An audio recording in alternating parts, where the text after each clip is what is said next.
আল্লাহ প্রশ্ন করবেন, এখন আর কে বাকি? মান বাকিয়া ইয়া মালাকাল মউত।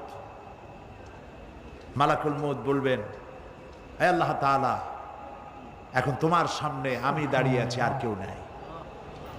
আল্লাহ পাক বলবেন, মুত ইয়া মালাকাল মউত। আল্লাহু আকবার।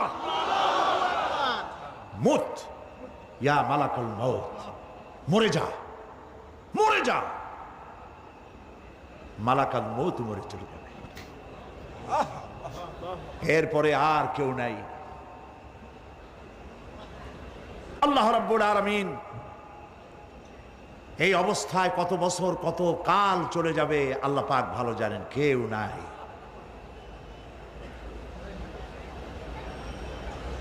আজকের রাজত্ব কার? আল্লাহ প্রশ্ন করবেন,